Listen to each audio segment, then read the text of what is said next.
Everyone, আপনারা সবাইকে কেমন আছেন? আশা করি আল্লাহর অশেষ রহমতে খুব ভালো আছেন। আমিও আপনাদের দোয়া আলহামদুলিল্লাহ ভালো আছি।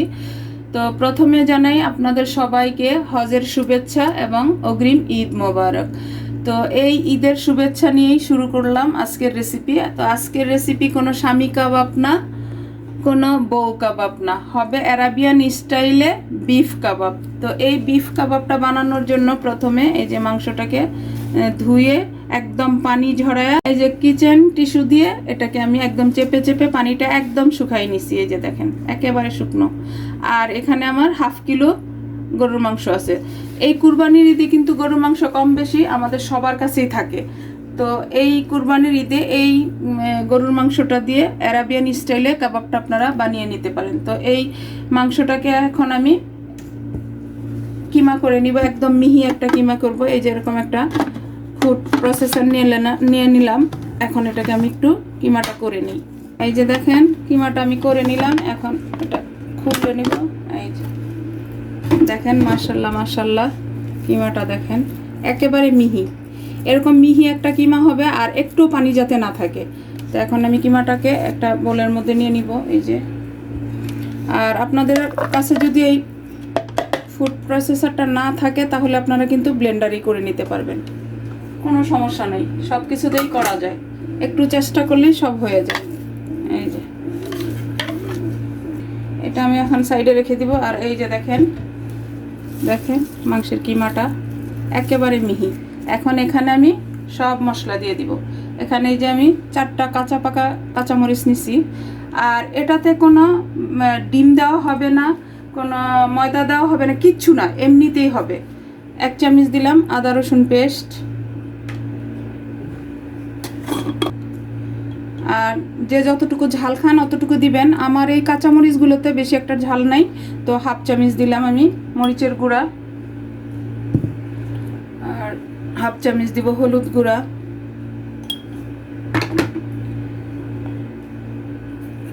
1 চামচ দিলাম ধনে গুঁড়া, দিলাম জিরা গুঁড়া। আর হাফ চামচ দিব আমি গরম মশলা গুঁড়া, কারণ গরম মশলা গুঁড়োটা কিন্তু স্ট্রং হয়, যার কারণে অল্প করে দিলাম। আর এখন দিব স্বাদ মতো লবণ। এটা তো যার যার টেস্ট অনুযায়ী দিয়ে নেবেন। আর এই কাবাবটা বানায়া ঈদের মধ্যে সবাইকে তাক লাগিয়ে দিন, এত টেস্টি হয় এই কাবাবটা। মানে আপনি একদিক দিয়ে বানাবেন আর একদিক দিয়ে দেখবেন নিমিশেই শেষ। আর 1 চা চামচ দিব আমি ভিনেগার।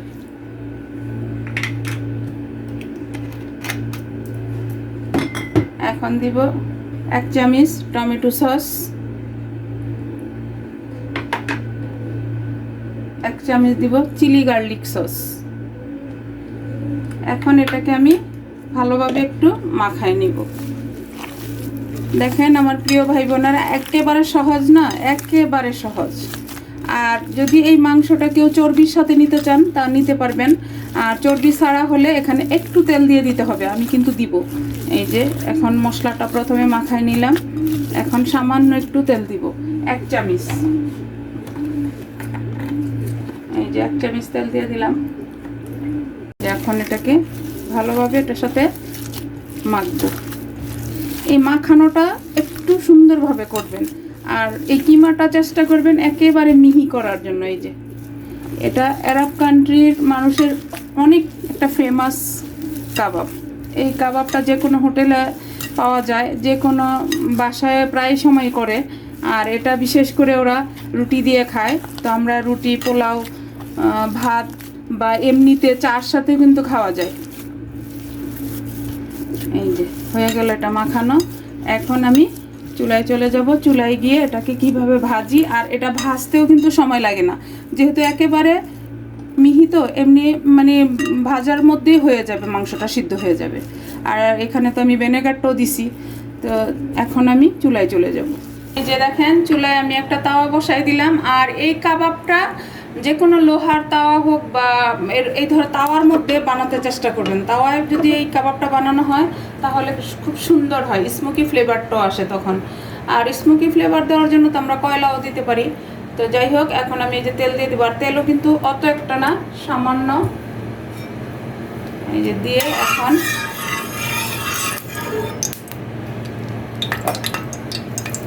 এই যে দেখেন কাবাবটা সাথে সাথেই বানাবো আর দিয়ে দিব, এরকম একেবারে পাতলা হবে কাবাবটা।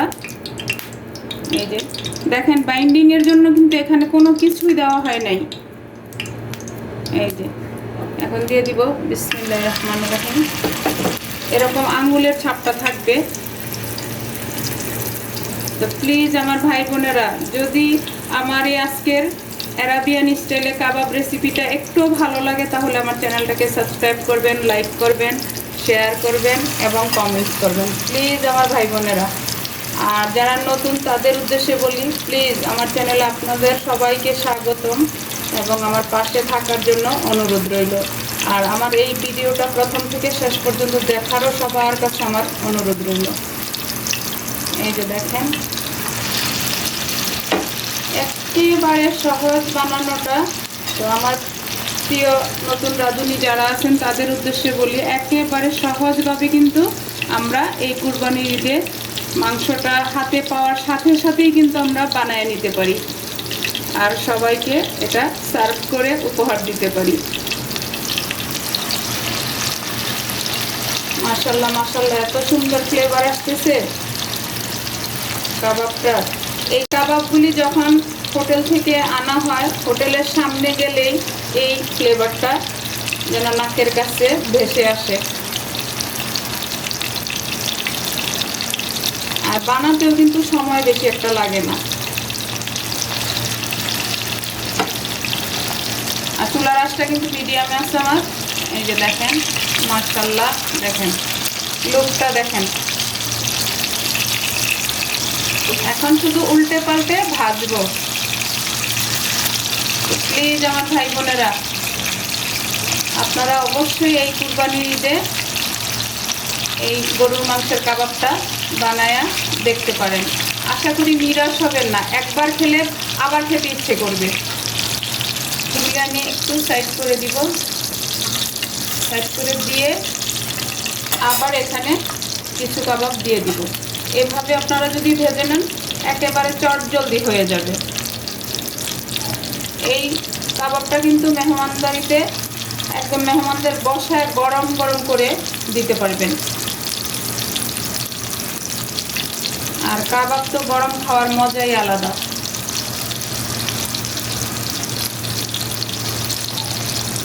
দেখেন মাশাআল্লাহ, এত সুন্দর ফ্লেভার আসতেছে।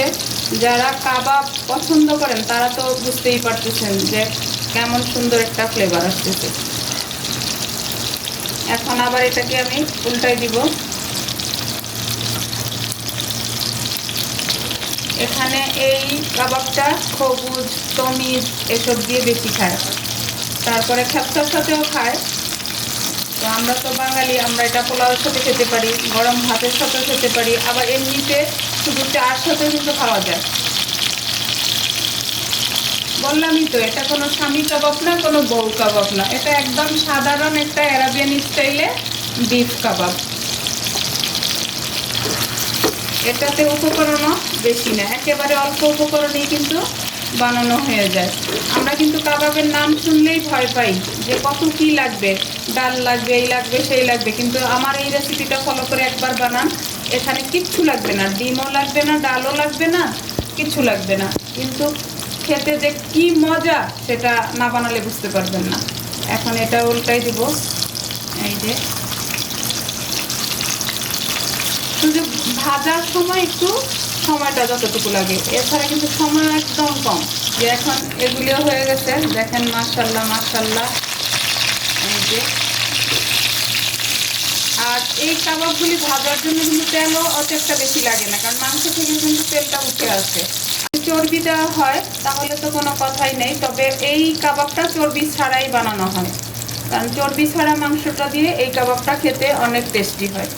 এই যে দেখেন আমার আরাবিয়ান স্টাইল বিফ কাবাবগুলো ভাজা হয়ে গেল, কিন্তু ভাজা হওয়া মানে এই না কাবাবটা রান্না করা বা বানানো শেষ হয়ে গেছে। সামনে কিন্তু আরও টুইস্ট আছে ভাই বোনেরা, তো আপনারা দেখতে থাকেন। এখন আমি এই কাবাবগুলি নামাই নিব, নামায়া বাকি কাবাবগুলি ভাজবো, ভেজে তারপরে আবার আপনাদের সাথে শেয়ার করতেছি যে আরাবিয়ান স্টাইলের বিফ কাবাবটা আর কি বাকি আছে, তাই না?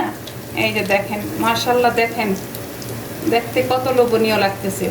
তো আমি বাকিগুলি ভাজার পরে বাকি স্টেপ আবার আপনাদের সাথে শেয়ার করতেছি। এই যে এখন এই তেলের সাথে আমি একটু তেল দিয়ে দিব। কাবাবটা তো ভেজে নিছি। এই যে এখন এখানে 4টা পেঁয়াজ কুচি করে নিছি, এই পেঁয়াজ কুচিটা এখানে আমি দিয়ে দিব। এখন এই পেঁয়াজটা আমি এই তেলটার মধ্যেই ভালোভাবে ভাজবো। এখন এই পর্যায়ে আমি 6-7টা কাঁচামরিচ দিয়ে দিব। এটাকে একটু চিড়ে দিচ্ছি যাতে হালকা ঝালটা ছড়ায়, কারণ এই কাবাবটা একটু ঝাল ঝাল হলেই ভালো লাগে। আরাবিয়ানরা ঝাল খায় না, তারপরও হালকা একটু ঝাল দেয়। তো আমরা তো বাঙালি, আমাদের মুখে তো ঝাল লাগবেই। আমরা বাঙালিরা ঝাল ছাড়া তো কোনো কিছু ভালো লাগে না। এখন এই পেঁয়াজটাকে আমি ভালোভাবে একটু ভাজবো। এই যে দেখেন, পেঁয়াজটা একটু ভাজা ভাজা করে নিলাম, একেবারে বেরেস্তা না, তারপরে বেরেস্তার মতোই হয়ে গেছে। আর আরাবিয়ানরা কিন্তু বেরেস্তা খেতে অনেক পছন্দ করে, ভর্তার সাথে সব কিছুর সাথে ওরা বেরেস্তাটা অনেক পছন্দ করে। এই পর্যায়ে আমি দিব 1 চামচ আদা রসুন পেস্ট। এখানে মানে কাবাবটা একটু জুসি ভাব হবে আর কি। আর চুলার আঁচটা কিন্তু আমার এখনও মিডিয়ামে আছে। এখন এটা আমি এটার সাথে মিশাবো। এখন এখানে আমি সামান্য একটু লবণ দিব, কারণ আমার কাবাবে তো লবণ দেওয়াই আছে।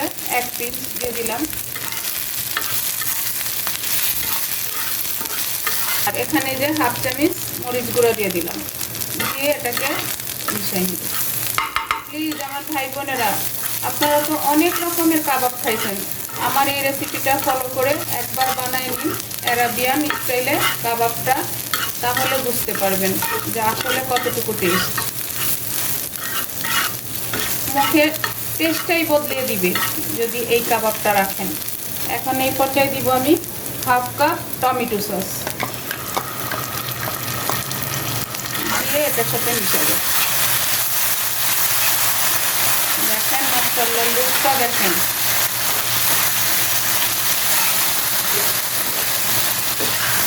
এই যে এখন এই পর্যায়ে আমি দিয়ে দিব কাবাবগুলি, দিয়ে হালকা এটার সাথে মিশাই নিব। দেখেন আমার প্রিয় ভাই বোনেরা, আরাবিয়ান স্টাইলে বিফ কাবাবটা আমার কেমন হলো। কথায় আছে না, চোখেই কিন্তু মানে দেখাতেই অর্ধভোজন হয়ে যায়, এই রেসিপিটা ঠিক তেমনি। এই যে দেখেন, মাশাআল্লাহ মাশাআল্লাহ। এই যে দেখেন আমার প্রিয় ভাই বোনেরা, হয়ে গেল আমার ঈদ স্পেশাল আরাবিয়ান স্টাইলে বিফ কাবাব। এখন আমি এটাকে নামাই নিব, নামায় সার্ভ করে আপনাদের সাথে শেয়ার করতেছি যে আমার আরাবিয়ান স্টাইল বিফ কাবাবটা কেমন হলো। এই যে দেখেন আরাবিয়ান স্টাইলে বিফ কাবাবটা আমার বানানো হয়ে গেল। দেখেন পুরো কিন্তু অন্যরকম একটা কাবাব। তো প্লিজ আমার ভাই বোনেরা, আবারও বলি, আপনারা এই কুরবানি ঈদে এটা ট্রাই করতে পারেন। তো যাই হোক, আজকের কাবাবটা কার কার পছন্দ হয় এবং কে কে খান অবশ্যই আমাকে জানাবেন। আমি আপনাদেরকে একটা কাবাব ভেঙে দেখাই যে কত সফট। এই যে দেখেন, একেবারে দেখেন ভিতরটা দেখেন, 2 হাত দিনই হাত ধোয়া আছে দেখেন, আর একেবারে জুসি। তো এটা দিয়ে যে কোনো কিছু খাওয়া যায়, যেহেতু জুসি, এটা দিয়ে পোলাও খাওয়া যাবে, ভাত খাওয়া যাবে, রুটি খাওয়া যাবে, পরোটা খাওয়া যাবে, সব কিছুতেই এটা যায়। তো যাই হোক, আজকে আমার এই ঈদ স্পেশাল আরাবিয়ান স্টাইলে বিফ কাবাবটা বানানো হয়ে গেল। আমি আপনাদের কাছ থেকে বিদায় নিব, আবার নতুন কোনো রেসিপি নিয়ে আসবো। আল্লাহ হাফেজ।